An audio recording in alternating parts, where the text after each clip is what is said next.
ladies and gentlemen, boys and girls, welcome in to the greatest podcast in all of podcast land. That's a Bet podcast, hosted by your boy, Two T's. And, I think I'm going to do this podcast by myself this time because I'm tripping. I may have been drinking some of this Halloween juice or something, man, but I can't forget the greatest podcast co-host in all of podcast land. He goes by the name of Willie J. I call him Willie Baby. Willie Baby, what's good, man? What's good with you, bro? Everything is all good, man. It's we got another week, and it's starting. I'm looking. We're in week 7 of the NFL, man. This stuff is just speeding by. We're gonna look up and the season gonna be over, man. So, trying to enjoy it while we can and stay sharp. Yeah, man, that's the key. Hey, you said the word this week, sharp, because we mentioned this last week in week 6 NFL, which we did pretty good. I mean, we broke even in a sense as far as our picks, but week 7 NFL, I'm looking at it, the lines again, Will. Man, a sharp week as far as Vegas, man. Vegas is definitely on their game. These odds makers are like right on. We kind of talked about it before we got on the pod, man. Like literally, there's maybe only 1 or 2 games where you can literally say, okay, this may be a little bit off as far as the number. And the rest of them they pretty much damn near pick'ems, right? Yeah, close to it. Yeah. I mean, it's crazy. So with that being said, guys, that's why we do this podcast. We try to give you guys that little bit of edge that can lean you to one side or the other to kind of give you that little bit of a push to put your money on the table on a certain team. So that's why we rock with it. That's why we do it. So before we get started, Will, we got to do some housekeeping stuff. You guys, again, we want to say thank you to everybody that checks us out on YouTube, listen to us on Apple, Spotify, wherever you listen to the podcast. We really appreciate it. You guys have been leaving comments, underneath our podcast on Apple and all those platforms. We appreciate those. And Will, we're like 30 subscribers under 800 on YouTube, man. It's coming, man. It's coming, y'all. We're trying to get this 1,000 subscribers. We just want to reach that goal. That's been one of our goals, man. We've been trying to rock with this for like 2.5 years now and trying to just build that up. So we appreciate you guys showing us love. Hey, when this one comes out, tell another friend. You guys been telling friends and getting everybody to subscribe and like and comment. So we appreciate it. But we'll let them know where they can follow you on social media, man. Group 13 Sports, GROUP 13 Sports. Group 13 Sports, you guys heard it there. That's Instagram and Twitter. Yep, y'all can find them on there. And you guys can find me at Lockett, 2 T's. That's LOCKETT, the number 2 TS. 2 T's on Instagram and Twitter. And make sure you guys follow the show as well on Instagram and Twitter at That's a Bet Podcast. We post our picks. And do some pretty cool things on there. I put a lot of graphics up just about, certain lines. That's where I post my dog of the day each week, that me and Will kind of come up based off the podcast. So, I just make sure you guys continue to follow us and show us some love because we definitely got something special coming up once we reach 1,000 followers. Subscribers on YouTube. We're going to do a little something cool for you guys. So with that being said, Will, I kind of want to jump right into the show, man. I can say this, last week we did kind of break even. I know I ended up finishing, I think I was down 2 units. In total, literally, I lost like $60 for the weekend from Friday till Sunday for me. But NFL literally was like a 3-and-3 day for me. It was so close. I think one of the games that kept me from in the money, that was the Kansas City and Texans game. We had the under, and it literally finished at 55. We pushed. So that kind of had us, right there on the line. As far as your picks, were there any picks that kind of surprised you last week that didn't hit? Or, how was your weekend? I'd say probably the biggest one that it surprised me in a sense was Green Bay at Detroit. I took Green Bay to cover the -4, and, Green Bay was 3 turnovers in the hole. They were able to win the game. And then, of course, Aaron Rodgers tells Jamal Williams to fall down at the 1-yard line with 30 seconds left. That cost me some money. But sometimes it rolls like that. That's probably the biggest one that surprised me. Overall, though, I finished above. I was in the positive. But for my 3 best bets, I finished 1 and 2. So that's kind of what I base it on. I feel like I'm always going to hit on every single game. I'm going to always finish positive for the whole week. But for my best bets, that's where I came up short at 1 and 2. So Gotcha. Yep. Same here. Same here with me, man. That Packers game kind of was the one that separated my weekend as well as far as my best bets. We killed that Vikings bet. We told you guys last pod. Both of our best bet combined together, the number one bet. If we had to put all our money on somebody, we put it on the Vikings last week to cover at home against the Eagles, and they did that pretty easily with the 30. I think it was 38-20 win at home, and it didn't even. I mean, literally the Eagles made it close for a hot second, and they pulled it away was again. worse than that, really. Yeah, they dominated the game, the whole game. And I'm talking about the Vikings. So, but with that being said, Will, I want to jump right into Week 7. I mentioned to you guys when we started the podcast, very, very sharp lines again this week as we head into NFL Week 7. And the first game I want to start with, Will, let's go right out to the Meadowlands. MetLife. I'm always thinking of the old Giant Stadium. I'm thinking about Lawrence Taylor in the old school. It still is in the Meadowlands, technically, though. It's a swamp out there, yeah. Yeah, so, they just same changed area. the name, yeah. You're not wrong. You're right, man. Yeah, the Cardinals. The Cardinals will be traveling all the way from the West Coast, taking on the Giants. And just a quick note here, Will. The line opened up pretty much as a pick'em. Initially, I think it was -1. I think the Giants. News came out that Saquon Barkley, Evan Ingram will play. Sterling Shepard is out with a concussion. He's been battling multiple concussions this season. I mean, his season is actually on the line. But Daniel Jones gets his weapons back. Wait, pause. It's so funny that you mentioned that. All of a sudden, he gets his contract, and now he's getting concussions every other week. But we know what's going on. He's got his ski mask on with diamonds on the eye sockets. Yep. So he's stealing. But he posting pictures with his new girlfriend, though, his little model girlfriend. I forgot her name. Right. But they posting all over social media, but his head hurts. So, yeah. But Daniel Jones, man, we got rookie quarterback battle here. Kyler Murray of the Arizona Cardinals taking on Daniel Jones. This line currently sits at -3, Will, in favor of the Giants. And the over-under is 50.5, which it opened at 50. It's climbed half a point. I think that line is pretty good, the over-under there. But, Will, surprisingly, the Cardinals, 2-3-1 now. They're trying to go for their first 3-game win streak since 2017. I mean, the Giants kind of battling their team. You really don't blow them out too much. I mean, except for the Vikings game, they've hung tough against a lot of teams. The Cardinals, are they fool's gold, Will? I mean, they beat the Falcons. They beat Morehouse College. I mean, they've beaten the Bengals. Those are their 2 straight games. Are they really for real? Will, what do you like in this matchup? And are you passing it? You leaning, or are you going to bet this game? No, this is the best bet for me. I'm taking the Giants -3. Let me just talk a little bit about this. We've talked about this before. When you're playing at home, traditionally speaking, the books give you 3 points for being at home. That's your home field advantage. So what this line is telling us is if these two teams were playing on a neutral field, it would be a pick'em. I honestly think even without, you mentioned it a little bit earlier, even without Saquon Barkley and Evan Ingram, I just think that the Giants are a better football team. I think they would still beat the Cardinals. You said it earlier. You said that the Cardinals have beaten the Atlanta Falcons, and then they've also beaten the Cincinnati Bengals. We know that is a paper tiger if we've ever seen one, literally, pun intended, with the Bengals. The Cardinals I like the way Kyler Murray has been playing, but they have a lot of issues on the offensive line. He's starting to run a little bit more, so that scares me a little bit from the Giants standpoint. How will they defend that? But overall, I just don't think the Cardinals are a good football team.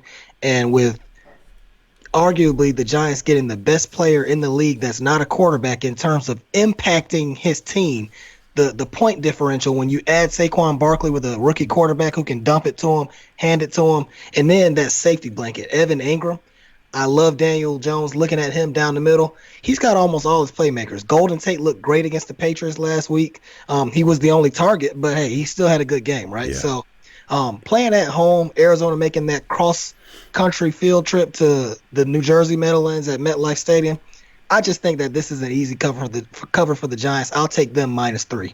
That's one of my best bets for this week. Ooh, best bet by Willie J.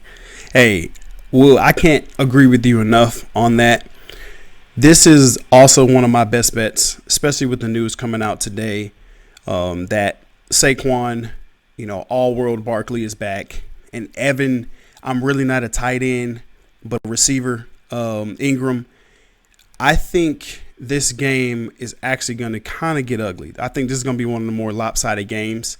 And with that being said, Will, not only am I going to put 2 units on the Giants, but I'm also going to put 2 units on the over 50.5. I actually called it at 49.5 when it initially came out, but I actually like this game to be, I would bet this up to about 52 in my personal opinion, just because Patrick Peterson is back for the Cardinals. So a lot of people say, okay, Patrick Peterson is going to help that defense, corner lockdown.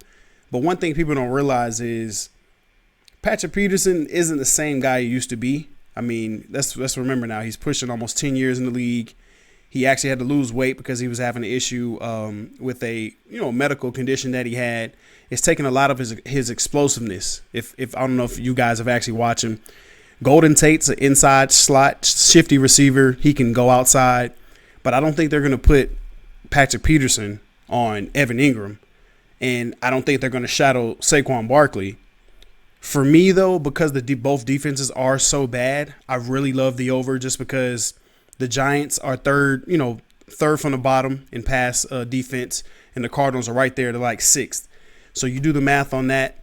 I really think this game is going to go over pretty easily, but I do think the Giants dominate this. And this is another big note for me that's really going to make a difference. The Giants have had 10 days, Will, since their last game. They played Thursday night versus New England. So they've had extra time to rest. I mean, you have extra time to game plan for Cliff Kingsbury, in an offense that these coaching staffs get up for his offense, unless you're Atlanta Falcons. You actually get up to play this guy so he doesn't show you out. But ultimately, man, I think the rest factor, getting their guys back, Barkley and Ingram, give me a best bet here. 2 units on the Giants -3, and also I want to put 2 units on the over. 49.5 is where I caught it, but I like the 50.5 too as well. The Cardinals win streak ends, man. I don't see them winning 3 games straight, traveling across country. So I agree. I think that's a good play on the over as well. Yep. And one last nugget, guys. Arizona is 2-8-1 against the spread in their last 11 games after consecutive against the spread wins. So just let that sink in for a second. That's pretty horrible. So that's another reason I really love them there. So let's see, Will. Next game here. Let's go ahead and, since I was talking about Morehouse College, let's go ahead and get these boys out the way. I want to go ahead and jump Atlanta hosting the Rams. This is a game that I'll actually be in the building for, Will. And it's kind of crazy to see these two teams where they are now. Think about this, Will. 2 years ago, these teams were playing each other in the NFC divisional round. The year the Falcons went to the championship, to the Super Bowl. And then, the Falcons beat them. Then the next year, the Rams are kind of the team that ran the table, went to the Super Bowl. Now looking at these teams, 3-3 Rams, they're struggling. 1-5 Falcons. I mean, these two teams, Will, even both me and you, we picked the Falcons to be in the NFC Championship to start the season. And to see them at 1-5, I mean, obviously the most disappointing team in the NFL. And the Rams, to me, last week, the way they got their ass beat by the 49ers, I mean, just physically manhandled. I mean, you a grown man, dog. Like, this is the NFL. And I haven't seen grown men get whipped like that in a long time in the NFL. And that really worried me because are the Rams having a Super Bowl hangover? Is it really real? Will, look at it. Is it really real, Will? I feel like I'm rapping over here. So for me on this one, Will, I think I'm going to pass it just because of the unknowns of the teams. Both teams are struggling. Mediocre Morehouse College, mediocre Rams right now. Will, they did sign Jalen Ramsey to defense, but Jalen Ramsey can't stop the run. Jalen Ramsey can't block punts. Jalen Ramsey can't do it all. He's not going to save them. They did lose Aqib Talib on the other side, so Jalen Ramsey can't cover Julio and all the other receivers that the Falcons have. If I had to lean, though, Will, and this is funny that I'm actually going to lean to the Morehouse College at the +3.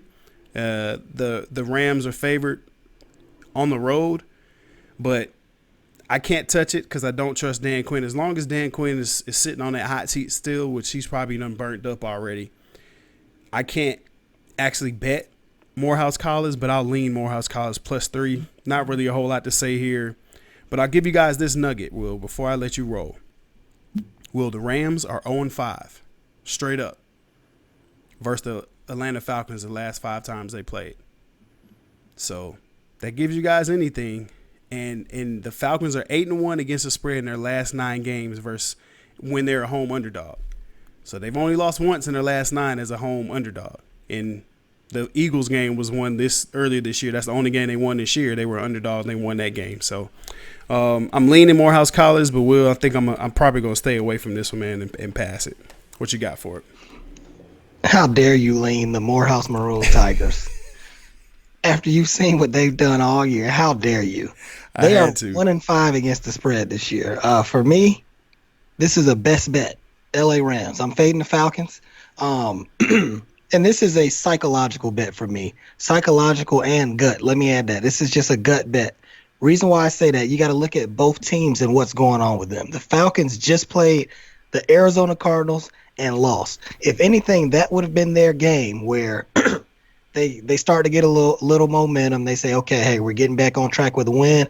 We're going back to Atlanta. And what would our record be? 2-4? What are they? Yeah, 2-4. They would have been 2-4. And then maybe they can string off a couple of wins. They beat LA. They get to 3-4. Then they're one game under 500, and they start winning in that second quarter of the season, right? Well, they go out there and they lose that game. They were down by a couple scores. They came back, and then Matt Bryant misses the extra point, and they end up losing that game. So that, to me, that I expect, usually with teams, when they lose a heartbreaker like that, I expect them to roll over the next week. Now, these guys are all playing for checks. They're putting their play out on film for jobs next year. So I think that they'll end up playing well as the season progresses. But usually within the NFL, you'll see a team or two give up, throughout the season, but then bounce back. I think this is the game right here that the Falcons really lay down. The Rams, they're on the – well, let me just continue on the Falcons for a little bit. Dan Quinn, he knows that he's a lame duck coach. Everybody in the locker room knows it as well. I've been a part of the culture like that before, where the players are talking about, hey, you think Coach Quinn finna get fired? I can guarantee you the assistant coaches all on the staff are starting to text their buddies, reaching out, saying, hey, y'all going to have something opened up at the end of the year. They're starting to look for other jobs. They're thinking about where their kids are going to be going to school next year if they have to move. All of that is coming into play. I kid you not. This is the NFL. It's a business. These guys are starting to think about where they're going to coach next year. I think Atlanta is pretty much tapped out. The focus isn't there, and it's the exact opposite for the Rams. The Rams come in at 3-3, and nothing could tell you anything more than what the front office did this week. They pushed all their chips into the middle of the table, and they say, look, we believe in you guys right now.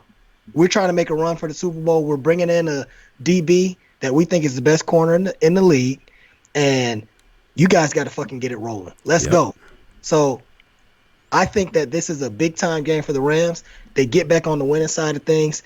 And for all you guys that think that the Rams, for whatever reason, they're traveling across the country and it's going to be a early start, body clock, that type of thing. In 1 o'clock games, since Sean McVay has taken over, the LA Rams are 6-1 straight up and 5-2 against the spread. Ooh. Traveling across the country in 1 o'clock games. I think that Sean McVay will get these guys rolling. This is another homecoming from him. He's from Atlanta. We got a couple of guys on the team that are from the Georgia area. I just think that the Rams will come out and play hard, coming off of 2 straight losses. Give me the Rams. That's the best bet. -3. Best bet, Willie J. Okay. All right. Well, look, I'll be in the building, man. Trust me. I damn sure will be pulling for your money because at this point, I could care less about my Falcons until they change it up. I can give a damn about them. So, okay, Will, I see you there. Definitely fading Morehouse College. So, Will, next game here. This one is a pretty easy one for me. Jags, Bengals. I really don't have any. I barely even looked at this game. I really don't have any say-so. I'm going to be honest with you guys. I wouldn't touch this game with a 1,000,000-foot pole just because of how Gardner Minshew looked last week, guys. The Jags are favored by -4. They just lost Jalen Ramsey. How are they going to respond to that on defense? Bengals, they're on 6. Bengals have been terrible at home. Will the Bengals finally show up and be that team? There's way too many unknowns.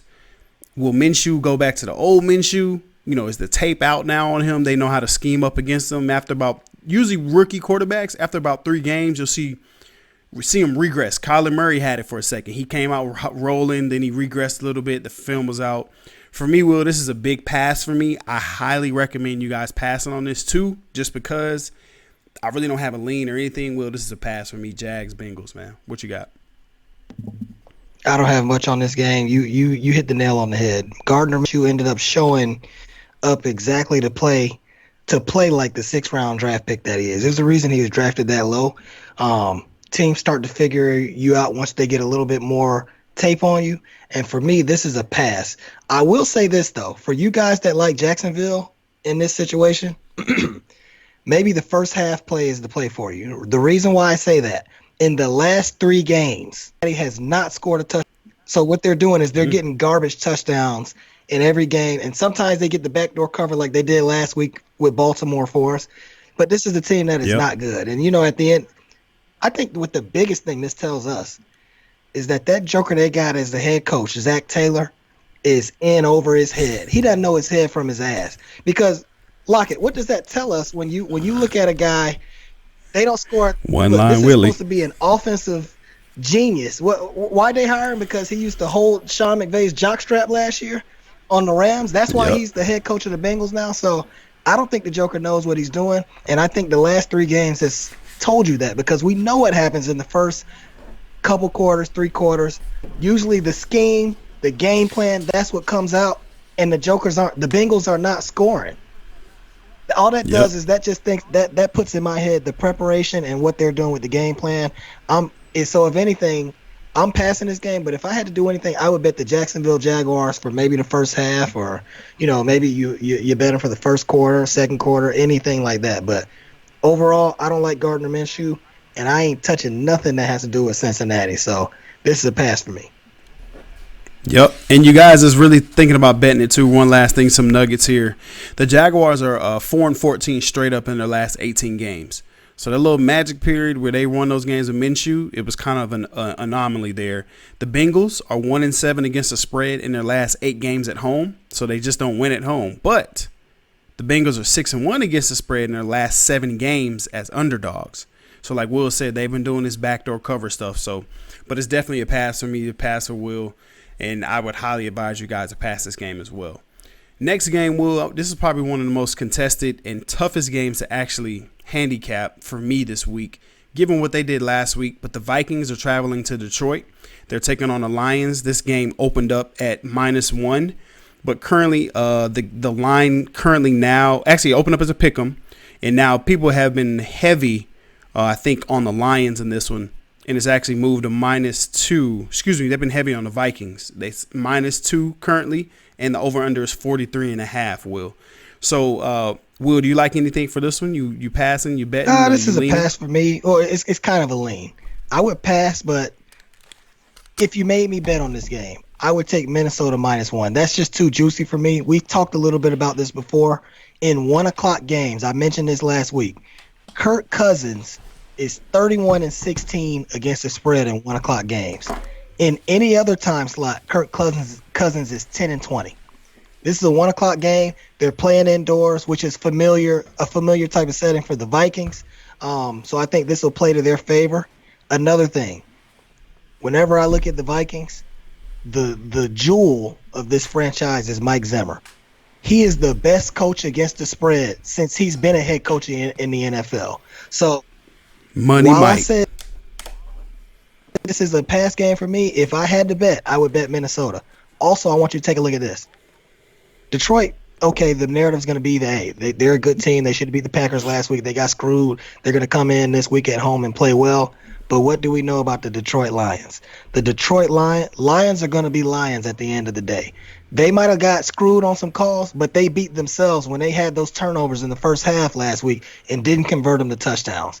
I think the Detroit Lions will be Lions. I'm not going to ever bet a head coach that walks around with a pencil in his ear but has a laminated sheet of paper.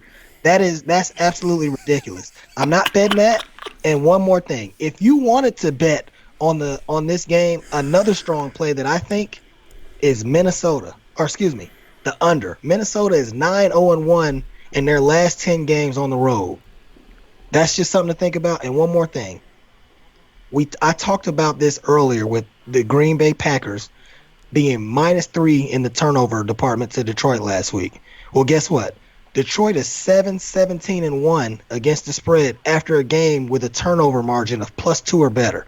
So if I had to bet something, it would be Minnesota and the under. Okay. All right. So for me, Will, I think I'm actually opposite of you, and this is actually one of my best bets of the week. It's tough to handicap it, but I'm just basing this off of this number right here this year. Minnesota's 4-0 straight up against the spread, and against the spread against teams outside of the NFC North. So outside of their division, they're 4-0. In their division this year, they're 0-2 straight up and 0-2 against the spread in those two games in division. It's something about the NFC North and Kirk Cousins. Like Kirk Cousins has been rolling the past couple games, right? Outside of beginning the season, 64%. He's been 64% completion percentage. Passer rating's been perfect the past two games. Everybody is kind of on this Lions hangover. As soon as they saw this number come out, they hammered the Vikings. They hammered them.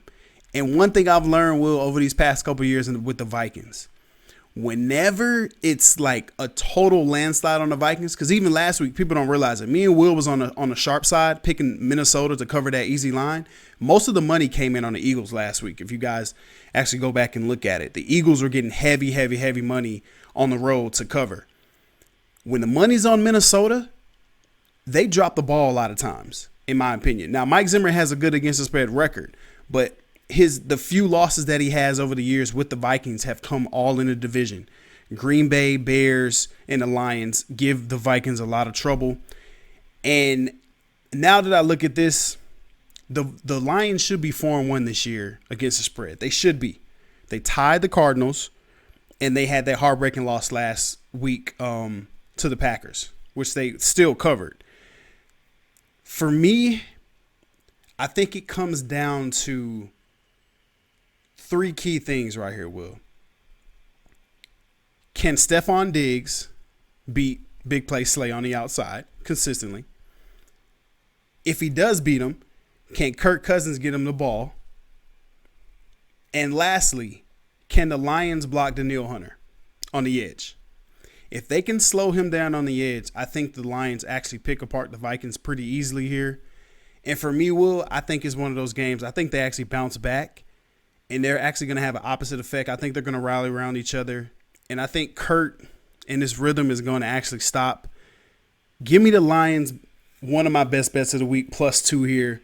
And I think this line actually moves a little bit further back to pick 'em by the time the game starts. So if you guys want to jump on this pretty early, jump on it now. But give me the Lions +2, man. I just think it's one of those feelings, Will. I think they bounce back and actually take care of the Vikings in this one, man. So I like it. There you go, man. Like I said, I'm passing this game. But if you put a gun to my head, that's what I would have done. So. Yeah. Okay. Got you. Next game here, Will, is actually one of the funner, more fun games that I've handicapped it. I always love handicapping the Oakland Raiders. And the Raiders here will be traveling across country, taking on the Packers. Short week for Green Bay. They're not going to have Mr. Adams at wideout again. Aaron Jones is in the doghouse a little bit. He fumbled, dropped a touchdown pass. Can Jamal Williams carry the Packers here? Aaron Rodgers' knees a little gawky. The Raiders, two, road upsets that they came off of. We talked about this on the pod when we picked them to take out the Colts. They had to kind of find a way to win these games. Like they're going to be away from home for a whole month. This is their third of 4 games away from home before they go back to Oakland. And for me, Will, this is one of my best bets of the week. And I love the Raiders in this game. Currently, the line sits at +5. I think it went back down to. It opened up at 7. It's currently down to 5. People have been hammering the Raiders in this matchup. I think for a reason. I think the Raiders are actually it's 4.5 now. It's just dropped from 5. But I caught the line at actually Raiders +6. Will the Raiders front 7, on defense is one of the best front sevens in all of football. They're one of the best teams against the run, and they're one of the top 10 teams in the league as far as sacks and getting pressures on the quarterback. Their O-line, people don't talk about this. They have the highest paid offensive line in the NFL. John Gruden and Mike Mayock, if there's one thing I think they did smart, they went and got a all-world O-line. They drafted some guys. They gave the guard and both guards and one of their tackles over $10 million a year. They signed Richie Incognito, real tough, tough type of guy. They went and got Josh Jacobs. They lost Tyrell Williams, so if he has plantar fasciitis. They lost Antonio Brown. But their identity is actually being very physical. And the teams in the NFL that can do that on a consistent basis, i.e. like the Colts, we have the Bears, we have the Vikings. A lot of these teams that commit to that physicality, these teams win consistently. The Patriots this year are being very, very physical. I really like the Raiders here to cover this. Well, I wouldn't be surprised if they actually shock the Packers in Lambeau just because short week for the Packers. They are pretty banged up. I literally think they're just trying to get to this bye next week so they can get Adams healthy and then come back and get rolling. So John Gruden, give me John Gruden going into Lambeau Will. I think they actually roll, man, coming out of this game, and this is a good spot for them. So give me the Raiders' best bet here. Plus, I caught it at +6, but I like it anything above +3. For them to cover this spread, man. I'm riding with the Raiders. Will, what you like on this one? John Gruden, I got to give him credit. John Gruden and Mike Mayock, they've done a really good job this year coaching these guys up. You talked a little bit about it with that offensive line. No Antonio Brown. They've had injuries at the skill position. I think overall, we should expect the Raiders to come out and jump on them a little bit.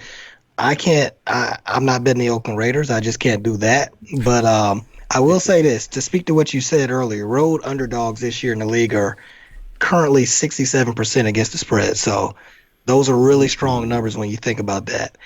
For me, this is a pass. But if I had to bet anything, I would definitely take the over in this matchup. That over number looks pretty achievable for me. And one thing I want to let you guys know, in the last 10 years, the Green Bay Packers are 18-7 to the over when they play against elite rushing teams. And when I say elite rushing teams, I mean teams that are averaging more than 4.7 yards per carry.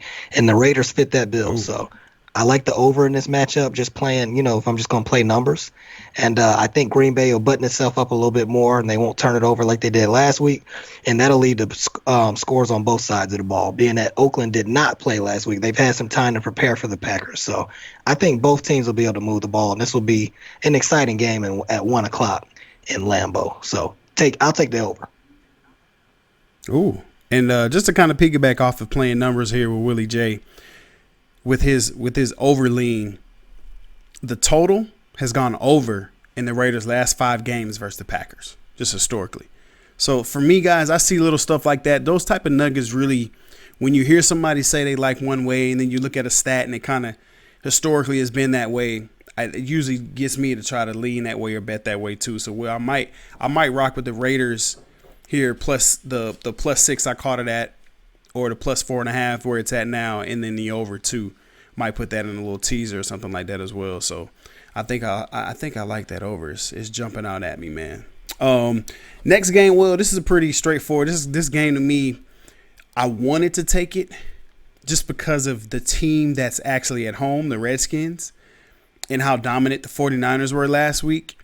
49ers have to travel to D.C., and Will, this game opened up at -8.5, bro. It's currently at -10 in favor of the 49ers. Now, I'm going to be honest with you guys. It sounds so juicy. I'm going to give you all these juicy numbers, okay, real quick. Well, the Redskins are 0-5 against the spread in their last 5 home games. The 49ers are 14-5 straight up in their last 19 games on the road as favorites. So it's all, it's pointing to everything like, man, I need to take that -10. It's so juicy.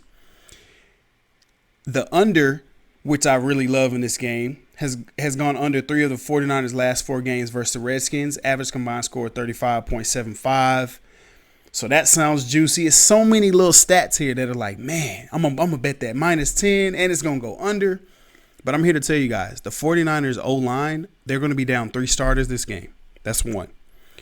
Number 2, they're traveling across country.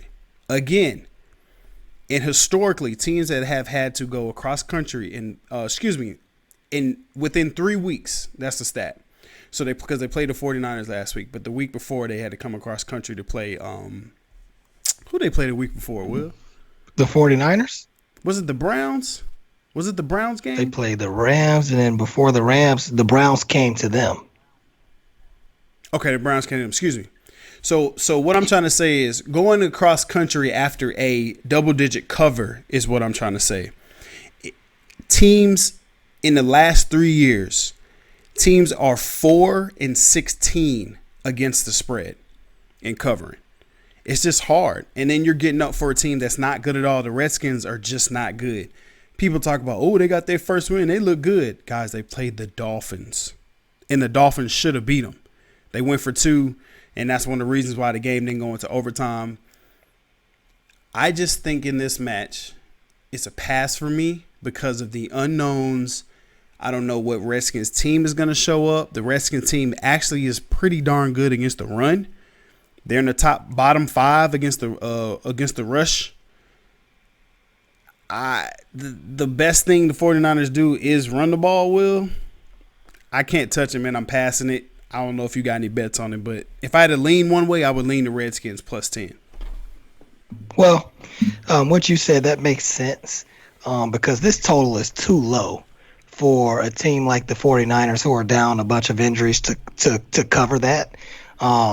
But for me, this is a pass. But if I had to do anything, it would be the underplay in this game. Reason why I say that, you mentioned the offensive line of the 49ers having a few injuries. While that may be the case, Kyle Shanahan is still going to stick to his game plan, which is running the football. Think about this, Lockett. The average team in the NFL runs the ball about 40% of the time now. So this is a passing league. The 49ers run it 57% of the time. That is by far the highest rate in the league. So if you got the 49ers that are going to attempt to run the ball regardless of who's in there. We saw it on Monday Night Football. We saw it against the Rams. They're going to run the football, try to set up the play action, and play physical defense. And then you look at the Washington Redskins. We don't know who's going to – well, maybe we do know who's going to play quarterback. Is it Case Keenum again? Regardless, with Bill Callahan taking over, he's kind of shifted away from that Jay Gruden – more of a cute offensive game plan, which is passing the ball. Bill Callahan has been an offensive line coach for years. He likes to run the football and be physical as well. I think that clock is going to drain from both teams. I don't think there's going to be a lot of offensive scoring because of the injuries with the 49ers and then the lack of talent on offense for the Redskins. The under would be the play for me in this game. Because I just look at this as like, the 49ers, they just came off a big division win against the Rams. They got to travel all the way across the coast, the country to the East Coast. That's what, a 6-hour flight from San Francisco to Washington, D.C. I just think this is a game where they get in there, handle their business, play good defense, and get out of there. So I would play the under in this game. Yep.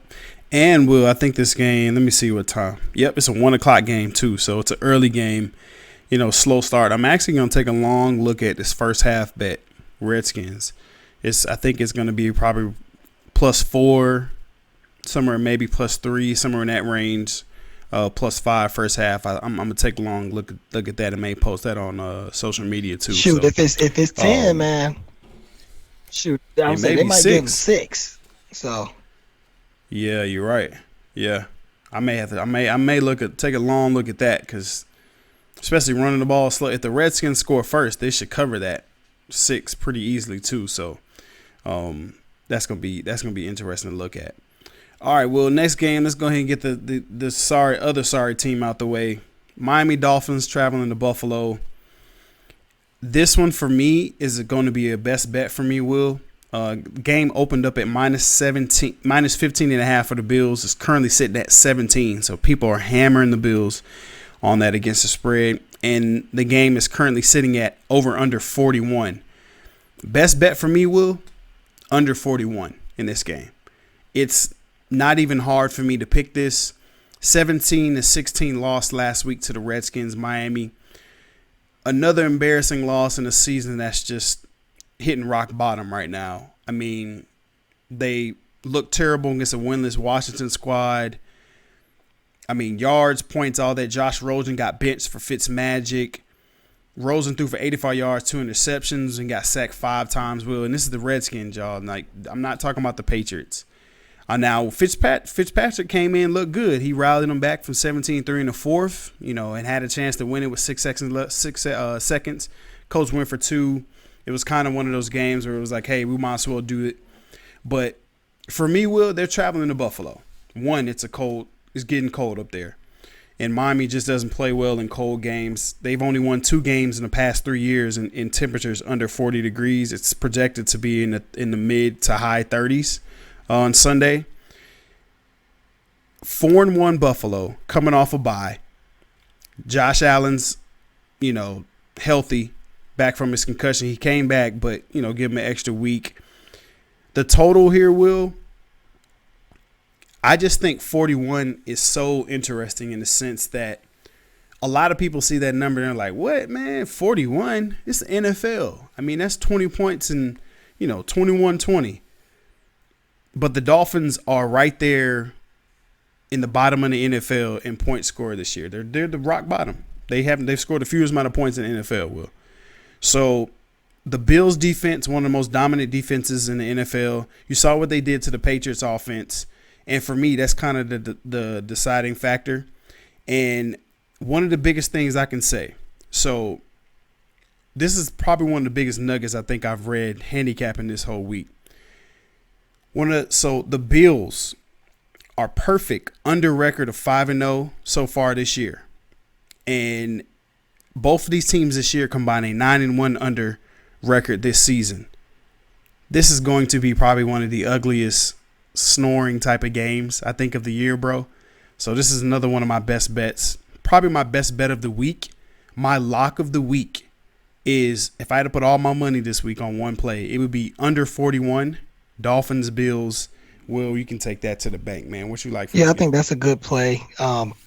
You mentioned the under, and think about this as well. When the Miami Dolphins, in the last 15 games, when the Miami Dolphins are underdogs of 10 points or more, they are 13-2 to the under. So that's another play for you right there. To strengthen what he's talking about. They're 13-2 to the under when they're an underdog of 10 points or more. And in this game, they're underdogs of, it's been bet all the way to 17. For me, I gotta stick to my guns again and just play the number. I don't like betting the Dolphins, but that's just too many points. For it to be a total of 41 points, that means what are they going to beat them? 38-0, something like that. I can't see that happening. Yeah. I'll take the points, but I love the under as well. I'll take the points with the Dolphins. With Fitzpatrick playing, I think that gives them a chance to be a little bit more in the game. He can hold the offense, keep it glued together a little bit better than Josh Rosen can. And this is just a play. What I'm doing is fading the Bills' offense. They are strong. They're stingy on defense. But when you look at the offense, you can tell by how they call the game. They don't really trust Josh Allen to the point to just let him go out there and sling it around and be a playmaker. He's more of a game manager that'll run on third down, pick up a first down. Great athlete, but they don't trust him yet. And so for me, that's just too many points. I got to take them at 17 points, but I love that under too. Okay. So you guys, you heard it there. Best bet for me, the under. Will's taking the points with the Dolphins. So you're betting the Dolphins, correct? I'm gonna go ahead and bet it. Yep. Okay, got you there. Next game, Will. This one is I think out of my top 5 this week, which I have 5 best bets that I'm rolling with, and this is my 5th. Texans are going to Indianapolis, taking on the Colts. This game is currently sitting at pick'em. It opened at -1.5 in favor of the Colts. It was hovering around -1. It's basically been fluctuating between pick'em and -1 back and forth. And for me, guys, Will talked about it to start the show. Usually when you're at home in the NFL, the favorite, the home team usually gets 3 points. That's kind of the baseline. And then based off of the matchups, Vegas, will handicap it, and their guys will get it to a point. A pick'em game right now, I think it's actually kind of disrespectful against the Colts. And I say that because the Colts, since Deshaun Watson has been under center for Houston, Will, I want you to name the one team he hasn't beat. Can't beat them Colts. He has not beat the Colts since he's been quarterback for the Texans, y'all. Whether it's at home, on the road, it's just something about the Colts. He struggles against them. He's thrown the most interceptions against the Colts. He just plays bad against that team. And one thing I think that's going to hurt him this week, your boy D-Hop has a rib injury. Nuke Hopkins is struggling right now with a rib injury. It's been hurting him for the past 2 or 3 games. And think about wide receivers going up to catch the ball. He's struggling right now with a rib injury. So Watson is having to go to other guys. He's not really getting free off the press right now because guys are jamming him and he's hurt. Can Will Fuller, can Kenny Stills make enough plays get open to help Deshaun Watson, pick these guys apart? Can Carlos Hyde run the ball good enough against one of the best defenses in the NFL in the Colts? And I think right now, man, Jacoby Brissett is arguably the most underrated quarterback, I think, in the NFL right now. Because this guy, minus the week before the bye against the Chiefs, he's thrown 2 touchdowns. The only quarterback to throw at least 2 touchdown passes every game to start the season. That's Mr. Consistent. Even outside of Patrick Mahomes, Mahomes didn't even do that for the first 5 or 6 games of the season. He had a game where he just threw 1. I mean, Brissett is the real deal, guys. They paid him. I believe in him. I believe in the Colts. The Colts and the Raiders are in that same bet and bag for me. And I don't know how much better the Colts would be if Luck was playing, to be honest. Their record would probably be the same. Yeah, and that's literally what I was about to say. I mean, Andrew Luck retiring, people were just so up in arms. But you guys remember, man, Andrew Luck really hasn't played that many games for the Colts since he got drafted. I mean, he's missed almost 2 full seasons in years. Then another season he missed 8 games. I mean, Andrew Luck's been beat up so much, they've just decided finally this year they were going to build an O-line and a team that if something happened to him, they would be okay. And then he decided to retire. So for me, Will, the Texans are 2-9 against the spread in their last 11 road games versus teams with winning records. That's horrible. I mean, the Texans, the last 4 times they played the Colts, they're 0-4. And they've lost by a margin of 9.8 points. So they've gotten not only lost to the Colts, they've gotten destroyed by the Colts. So I love, this is one of my best bets, the Colts right here, pick them. I actually would love this game if it was at -3, I would take the Colts. And I also am going to lean the under because the Colts, the total has gone under in 25 of the Colts' last 31 home games versus their division. You do the math on that, guys. You have to either take that under or lean that under or do something. But I think I'm going to take, for sure, the best bet is going to be the Colts here. Pick them. And I love the under in this game, which it currently sits at, where they move to now, Will, 47. So I can see that happening, man, especially after putting up 31 against the Chiefs. I think the Texans regress a little bit, especially with Hopkins being banged up. So, Will, you got any action for this one, man? Yeah, you kind of laid all the stats out there, but I'll just throw in a couple more. You said something with the Texans being on the road when they play good teams, right? What'd you say there? Mm-hmm. There was. So the Texans are 2-9 against the spread in their last 11 versus winning teams. Okay, well, in the last, and I'll add to that, in the last 5 years against the spread, they're 6-16 against teams with a 60% winning percentage or better. So what this is the typical Atlanta, Houston sports team type of deal. Have you ever seen the movie Charlotte's Web? Okay, what's the overall depiction of that movie or story? What happened with Wilbur the pig? He pretty much, he didn't want to. What happened to Wilbur? He didn't want to get shipped or get killed or something, right? Pretty much. Right, and that's exactly. We love barbecue out here, Port Houston. That's exactly what they are. They are. Think about this, Lockett. They beat Morehouse. They beat the Atlanta Falcons a couple weeks ago. They scored 40-something points on them. They come back the following week, and beat the Chiefs, a Chiefs team that is hobbled by injuries. On the offensive line, at quarterback, they were gimpy. They didn't have all their weapons at receiver, and we know they got the worst defense in the league. They beat them, and now they're Wilbur. I don't know if you remember, Wilbur was eating good, but the moral of the story was Yeah. he was getting ready to get slaughtered, and that's exactly what the Houston Texans are. They are a fat hog that is came off the last 2 weeks. They think they are, hot stuff. They're feeling Mm-hmm. themselves, and they're gonna get slaughtered this week. We've talked about this. You mentioned it earlier. Since the Texans have been in this AFC South division, the Colts have owned them. It went from Peyton Manning owning them to Andrew Luck owning them, and Yep.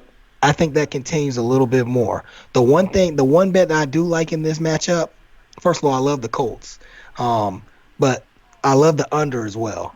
In the last 10 games at Lucas Oil Stadium in this matchup, the under is 9-1. They play unders here Ooh. when these two teams match up. But the most important thing with this game, we talked about how the Texans are not good against teams with winning records. That's the first thing. Number two, Frank Reich. A lot of people don't talk about him, but he is one of the best coaches in the league. And when you get this guy Yep. coming off a bye, now it's a pick 'em, but it started out where the Colts were a short favorite, 1.5. It started out as a favorite, but the public has bet the Texans into a pick 'em because the public is looking at what the Texans did against Patty Mahomes and the Chiefs, and then how the Texans put up 50 points on the Falcons, and they think the Texans are a machine when really, once again, they got a little paper tiger in them, just a little bit. So Mm-hmm. think about this: teams that are a favorite at home, which is Indianapolis, right? They're favored at home and coming off Yep. a bye. These teams since 2003 have gone 60% against the spread. So Ooh. for me, I'm taking the Colts and I'm taking the under in this game. I like the Colts as a best bet, and I lean the under as well. Or no, I love the under. Got you. Got you. Got you. I mean, we on the same page there, man. I mean, literally after seeing the Texans live, because that first half, even watching them against Atlanta Falcons, they were down 17-16 to the Morehouse College. I mean, come on now. So literally, they played the Chiefs team that was hobbled and they looked good. We actually called that one too. We were all over the Texans, but you guys need to know. You got to know when to hop off trains in this business. And I'm telling you guys right now, get off that Texans trains while you can. You got one, 2 stops left? Actually, tomorrow you got 1 stop. It's Friday. You got 1 stop left to get off this train before Sunday. Because if you on that thing come Sunday, it's going to go right on through and it's going to fall off that cliff, y'all. So, yeah, me and Willie J are on the same page on that one. Oh, gosh. We have to talk about the Chargers, man. Chargers at the Titans. Man, I tell you what, Will. This game right here is tricky. Tennessee is favored -2.5 currently. It opened up as a pick 'em. Everybody is off the Chargers. If you bet the Chargers against the spread this year, and as they were favored or, to cover, you would literally be negative almost $500 right now if you bet $100 a bet. They just don't cover, bro. Like, every sharp bettor, every big time bettor in the industry has written articles and everything about do not bet the Chargers. Whatever you do, until they prove to you that they can cover against the spread, whether underdog or as the favorite, do not touch them. And because of that, I'm going to pass this game. I just don't see any value either way, especially with Tannehill coming in. They just benched Mariota. I mean, the Titans are searching right now. Melvin Gordon wants the ball more for the Chargers, bro. If there was anything I would lean to this game, it would be the under, which currently it opened up at 40.5. It's currently at 41. Just because the total has gone under in 4 of the Chargers' last 5 road games, the average combined score of 40.8. And what do you know, Will? The number's 41. Oh, okay, Vegas. See, guys, come on. It's not that hard. I mean, they make the line where it is for a reason. They just go off of stats. But Mike Vrabel, his defense, they always play good. The Chargers just struggle when they come across country. This game is at 4:05. So it's not going to be a super early start for them. It'll be like a 1 o'clock start. But hey, they play road games every week. So I'll be looking at stats like the Chargers are 9-1 against the spread in their last 10 road games after consecutive home games. But no, they're 9-1 against the spread in their last 10 road games after consecutive road games because they played a road game in LA versus the Steelers. It was like all Right. Steelers, man.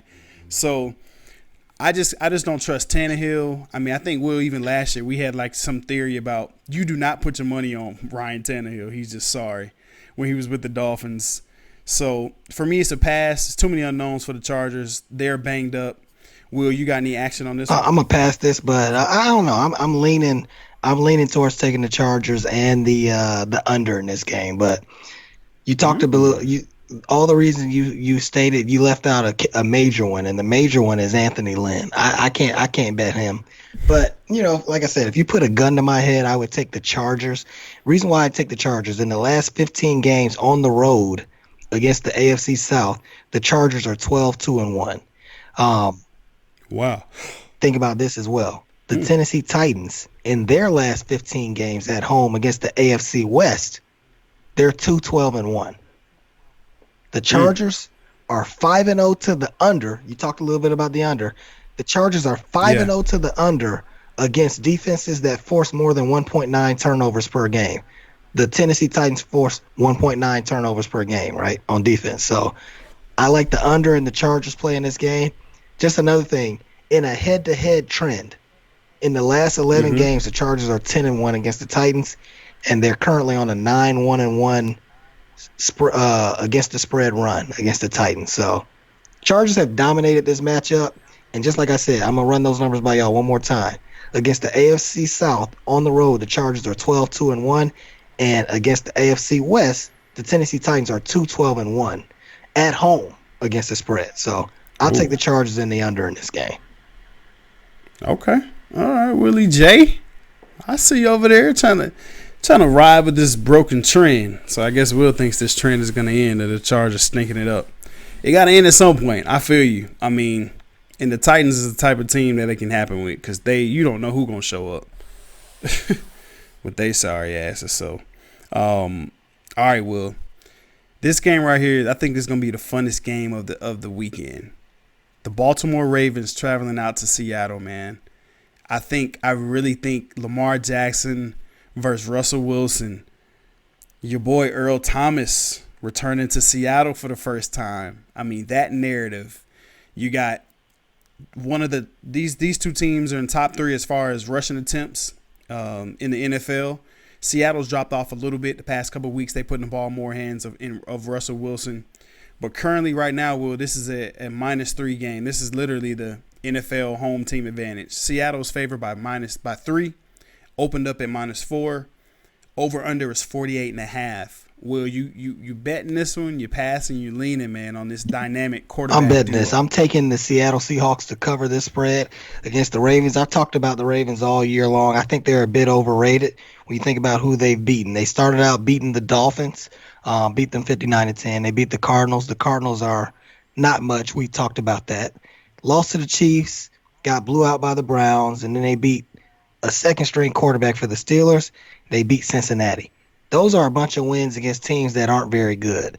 I like what the Ravens do on offense, playing to Lamar Jackson's strengths.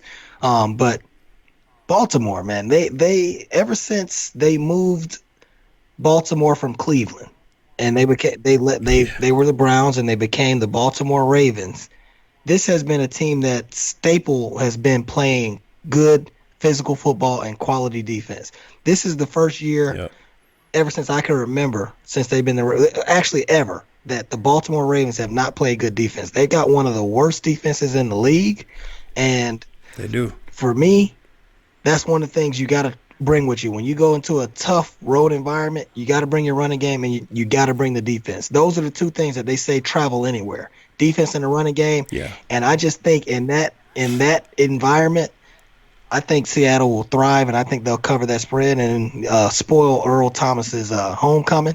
And just a couple stats I want to throw out there to you. I just talked about how Baltimore's defense has been awful this year. Seattle is 38-14-3 In the last 55 games at home, they're 38-14-3 against the spread against defenses that give up more than 6.9 yards per pass attempt. Baltimore is well over that threshold. Baltimore is 0-6-1 against the spread in their last 7 games against defenses that force more than 1.9 turnovers. Seattle's defense is in that well in that threshold. Another thing that you might want to look at as well. Both of these teams, this should be a high-flying game. Both of these teams are offensive teams by far. You got both quarterbacks carrying each team, right? Seattle is 17-6 to the over in the last 5 years against good teams with 60% or better winning percentages. So the over is a good play, and I love Seattle in this matchup. I love it. I love it. See, I'm torn in this one, Will. I really want to make the Ravens one of my best bets just because of their history of going on the road and going across country and winning games on the West Coast. I mean, in their last 11, making that trip across country as an underdog, they're 8-3 against the spread. And it's I want to take them, but I'm just nervous about Lamar in that atmosphere in Seattle. He's yet to play out there. It's a whole different beast out there, man. It's so loud. But for me in this one, I'm going to pass it, Will. But I'm really, really, really close to taking that over. The total has gone over in 12 of the last 15 Seahawks games. It's just everybody gets still caught up in this Legion of Boom. They think Seattle's defense is still what it is. Everybody gets caught up that Ray Lewis is still coming out the tunnel dancing and Ed Reed is back there. The Ravens defense is just different. I really, really like the over. In this one, I'm going to lean that over. But I just can't take that spread. I just don't trust Lamar all the way. Like 1 week, it was like last week, he ran for 152 rushing yards, carried Baltimore. But listen to this, Will. They come in with a 4-2 record through 6 games. The Ravens do. But those 4 wins have come against opponents with a combined record of, listen to this, y'all, 3-18-1. They're 4-2, and those 4 wins have come across teams with a record of 3-18-1. That's why you guys hear every week, you hear Willie J saying, which Ravens team is going to show up? Are they for real? You know, are they the team that's going to contend to win the division, or are they a team that stunk it up against the Browns? They ran all over Cincinnati's defense, 269 yards, and their yards per carry is kind of inflated because of that game, 6.3 yards per carry. I just don't know as far as spread-wise, but I can tell you one thing, and Willie J said it. I think this game is going to go over. I'm leaning the over currently right now where it sits, and I wouldn't be surprised by the time Sunday rolls around if that's one of my best bets. So I'm going to pass the game, but I'm going to lean the over on this one, Will. I think this one definitely climbs pretty high on the scale. So next matchup for me, Will, it's pretty straightforward for me. Chicago hosts New Orleans. Mitchell Trubisky's coming back. Spreads -4 for Chicago. Alvin Kamara just got ruled out. He's not playing. Jared Cook just got ruled out. He's not playing. Probably one of my easiest passes of the week just because of all these narratives, all these unknowns. I'm gonna pass the game, Will. I don't trust the Bears at all, especially with Mitchell Trubisky coming back. Now, if Chase Daniels was still playing, I would be all over the Bears. But that -4 number this year, and I looked this up, Will, like while we were doing the podcast.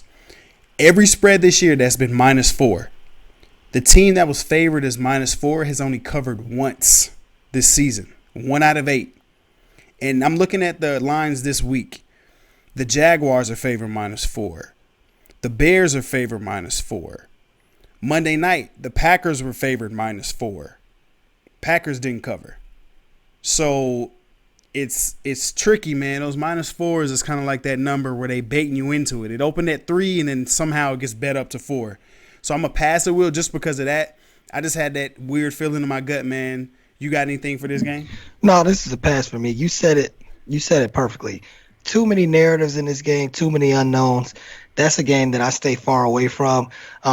the natural, your natural instincts when you look at all the people that are out in this game, your natural instinct would be to bet the under.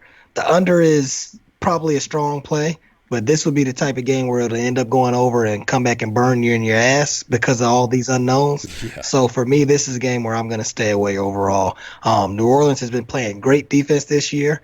And Chicago, we know what kind of defense they have. And I think, like you said, that quarterback that's coming back this week, Trubisky, he might, take a little bit away from their scoring. So just glancing at it, I would take the under. But also, this is a crazy game. You never know what can happen. So for that reason, I'm staying away from it. Yep. We both gonna pass that one. All right. Well, here's the guarantee game. Eagles. Head coach for the Eagles said, "Hey, I guarantee you we beat these Cowboys." They're traveling into Dallas. Spread's currently at -2.5. It opened at that. It's literally a lot of the bets are kind of split down the middle. It shifted a little bit today with some news coming out that Amari Cooper isn't healthy. 69% of the money is currently on Philly +2.5. The over-under is 49 currently right now. Will, this is another pass for me. If I had to lean one way, I would lean to Dallas just because they're at home and they're getting Tyron Smith and Lyle Collins back on their O-line, which is going to be huge. They've been out these 3 games that they lost. Both those guys have been out. But Carson Wentz, to me, Will, I think it was one of the week where you said he's playing like an MVP. Man, I said hell no in my head. Man, Carson Wentz is the most hyped up, overrated, not good, sorry as hell, but still great quarterback I've ever seen in my life, if that makes sense. He gets all these accolades like he's just all world. He had a 10-game stretch where he was on fire. And to me, he literally is like a second coming of a Matt Castle, where he filled in for Brady that 1 year, won 10, 11 games. Everybody thought, oh my gosh, this is the next Brady in New England jersey. Then the following years after that, Matt Castle couldn't even win a backup job. Carson Wentz is so overrated, man. Philly is really missing Deshaun Jackson. They're talking about reports that they want him to get surgery. He didn't want to get surgery because he thought it would be longer recovery. But now they still might get surgery on his abdomen. A lot going on behind the scenes with Philly, man. They don't know who they're going to give the ball to. They got 4 running backs. They don't know who they're going to hand it off to. Alshon Jeffrey hasn't stepped up this year. Zach Ertz, where are you? Literally killing my fantasy team. So for me, man, Dallas is kind of one of those teams, whenever you count them out, one thing Dak Prescott does, he always fights when his back is against the wall. So if I had to lean, I would lean the Cowboys -2.5. But Will, this is another pass for me, man. You got any action on this one? This is a pass for me, but I think the key number here is the 2.5. If it's anything 2.5 or under, I'm taking the Cowboys. 3 or more, I'm taking the Eagles. When you just look at who the Eagles have beaten this year, they didn't cover against the Washington Redskins, who they beat. They covered against the New York Jets. They beat the Green Bay Packers. That's a pretty good win. Lost to the Lions, and then they're the Falcons' only victory of the year. They also lost to the Vikings. So, for me, that's what would make me take the Cowboys in this situation. The Cowboys have dominated them recently, especially when Zeke Elliott plays. When Zeke is 4-0 against the Eagles when he's played in the game. And with the Cowboys being with their back against the wall, I think they'll lean heavily on Zeke. You talked a little bit about it earlier with the offensive lineman coming back, and I think that's huge. So anything under 3, I'm taking the Cowboys. Anything over 3, it would be the Eagles. But like I said, this is a pass game for me. But just to talk a little bit about Carson Wentz, I didn't say he would win the MVP. I said that this is a guy that's definitely going to get MVP votes. He's in the MVP discussion. This guy, think about all the players that they've had hurt at receiver, no running game, no secondary. This guy right now is completing 61% of his passes. He's got 1,458 yards passing, 12 touchdowns, and 3 picks for a team that has a plethora of injuries. So he's going to be, guarantee you, he's going to be in the MVP discussion. I don't think he's going to win. And I think the MVP of the league right now is Russell Wilson, or you can even throw Deshaun Watson in there. Russell Wilson, Patty Mahomes is hurt now, so he's probably out. Wentz won't win it, but I guarantee you he'll be in the discussion. All you got to do is look at his numbers, man. Will, stop it. I'm telling you, okay? Man. All right. If you put Carson Wentz and MVP in the same sentence, One more time on this podcast, we're gonna fight. I'm telling you, man. That Joker is sorry as hell, bro. Like, what you looking at? I feel you now, Will. I'll give you this. Yes, because of the numbers, he'll be in the discussion. I didn't say he was gonna win it. His numbers puts him in the discussion, man. I'm just telling you. Okay, it put him in the discussion. Yeah, his team's been banged up. So this is what I'm saying though. So if his secondary wasn't banged up, if his receivers weren't, handling their business and all this stuff, so would he be in the discussion then, or no? Because his team is better. If his team was better and they were, let's say, what's their record right now? 3-3. If that team was 5-1, he would be the MVP of the league, guaranteed. Shit. Well, you must have. What is weed legal in Houston? I'm just telling you, man. I'm telling you how the media works, man. He's out there in Philadelphia. He was gonna win it that year. He got hurt. He's in Philadelphia on the East Coast. If that team was playing well right now without all those injuries, he would be at the top of the discussion with Russell Wilson, guaranteed. We're gonna leave that alone because we're gonna be on here for another hour. Talking about Wentz, sorry. I hear you though. I feel you. Seriously, what makes you think he's sorry? What has he done minus that 1 year? Okay, right, he's 12 out of the 100 million, 3 picks this year with a 61%. He's got a 90 quarterback rating. What? That's not bad. But this is my thing with Wentz though. It's not okay. I take it back. I can't say he's sorry because that's misleading. He's been given the most praise for he hasn't done much. This is his best statistical year that he's had in his career. No, correct? The year he got hurt. Hurt, he played even better than this. No, his numbers. He was going to win the MVP his that completion year. precision wasn't that good, but he was running and doing all that year. He was having more rushing touchdowns. It wasn't necessarily his passing, bro. I think it's just me. I literally how a lot of people feel about when Matt he got Ryan. hurt that year. He had thrown 33 touchdowns and 7 picks. 33. That's MVP. Okay, I mean that's good. That's good. I mean for me, man, I just hate how to me he got the LeBron effect in a sense where they crowned him before he actually got to the throne, and that's why I have a beef with Wentz. I guess, man. Like If the Eagles had Wentz, even Philly fans would say, if the Eagles had Wentz that year, they wouldn't have won the Super Bowl. Maybe not because he takes more risks with the ball. Maybe not. But I will say this. His only problem is that he can't stay healthy. When he's healthy, he is good. I don't know what makes you think he's sorry. That is a good quarterback. Oh, no, dog. He's just not available. That's the problem. He's always hurt. That's his only problem. That's probably my biggest beef. Is that fact? Because even when he's not available, people are like, "Hey, when Wentz come back, we finna be 6-0, and can't nobody beat us with Wentz." And then he comes back, y'all. They 3-3. Oh, but okay, now it's the secondary's fault. Shit, they went to Green Bay and handled business. So why can't he do that every week? That's what happens when you have guys that I never heard of that's playing DB. It's gonna be up and down. You're gonna win some games and you're gonna lose some games. They got Willie J at corner, boy. They got jokers out there I never seen or heard. I know they didn't play college football. Where'd they find them? They got them jokers off the street. I feel you, man. Hey, we might have to do another pod on this quarterback discussion. Let me write that down because we can get into some shit with that. But all right, well, let's wrap this up with one more game, man. Monday night game, the Patriots, they will be traveling to New York. The Jets just knocked off the Cowboys, who we just talked about. This line is currently at -10. The Patriots on the road. Wow. And it opened at -9.5. The over-under is 44.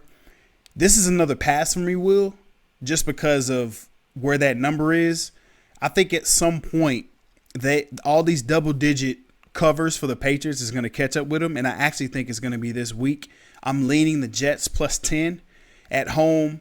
Sam Darnold, week 2 back with his offense. He's definitely was a shot in the arm, with that offense. Sam Darnold is pretty good as a young quarterback. He sees the field well. I think his athleticism is very sneaky, and that may give the Patriots a problem because one thing that I think, I don't know, I may have texted you while the Giants were playing the Patriots, but Daniel Jones' athleticism against the Patriots, getting out the pocket, extending plays, is one of the reasons why Tate got that long touchdown pass.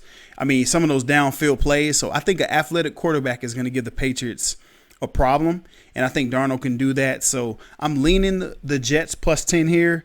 Le'Veon Bell can get, a little jiggy. He's always he's averaged like, I think, 88 yards a game against the Patriots historically, and a touchdown. So he knows them pretty well. But it's a pass for me, Will. I can't take either one right now unless I see it jump. Now, if it jumps to like 11 or something like that, I'm definitely taking the Jets if it gets bet up, but I'm going to pass on it. You like anything for Monday night? No, this is a pass for me, but I'll say this. They played the Jets back in, week 3, and Luke Falk was playing quarterback for the Jets, and they didn't even cover that game. So for me, this is a game they're playing up in MetLife Stadium, the New Jersey Meadowlands, where typically speaking, the Patriots and the Jets usually play a pretty close game. So if I was leaning any type of way, it would be to the Jets plus the 10. And then if you make me touch the over-under total, I would do the under. Because New England hadn't been scoring like that. They play great defense, but they have not been scoring. And I've been seeing some things from Brady the last couple of weeks that's making me raise my eyebrows. Like the way he's been taking sacks. Usually he has that sixth sense to be able to step up in the pocket and avoid it and get the ball downfield. But not only has he been taking hits and sacks, but he fumbled the ball last week. And Tom Brady doesn't really do that. So I don't know if it's just lack of weapons. He's holding on to the ball longer, working the kinks out because he's older. He doesn't practice all the time as much as he used to. So for me, New England could be a little bit vulnerable on offense, which could allow the Jets to cover in this football game. Their defense will win it for them. New England has the best defense in the league. But for me, I'm going to stay away from this.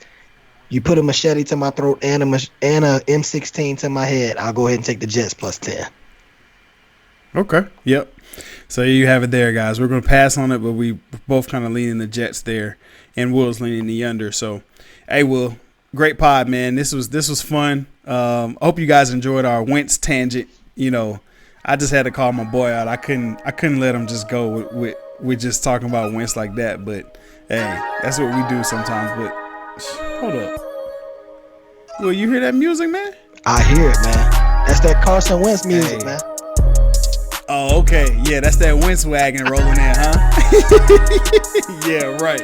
So shit, yeah. Well, let's go ahead and hop on this Wentz wagon and go on home, man. Go take him home, man. I want y'all to enjoy the weekend. We got plenty of games Saturday, Sunday, and Monday. Get your money, man. Remember, if you see a bet, make a bet. That's a bet. Hey, that's a bet. Hey, for 2 T's, that's Willie J. That's a Bet podcast. We will see you guys next week. And one last thing before I go. I think we're going to do a college football pod flash for you guys. We'll throw it out, our top 6 picks this week in college football to give you guys what we like. So make sure you guys tune in on social media at That's the Bet Podcast. Willie J is at Group 13 Sports. I'm at Lockett 2 T's. Make sure y'all follow us, man. Hey, YouTube, shout out to y'all, man. Thank you for subscribing. Make sure you guys drop a like, drop a comment. We'll see you guys next week. That's the Bet Podcast. We out. That was a good one. Look, I had to catch myself, boy. I was finna go in, dog.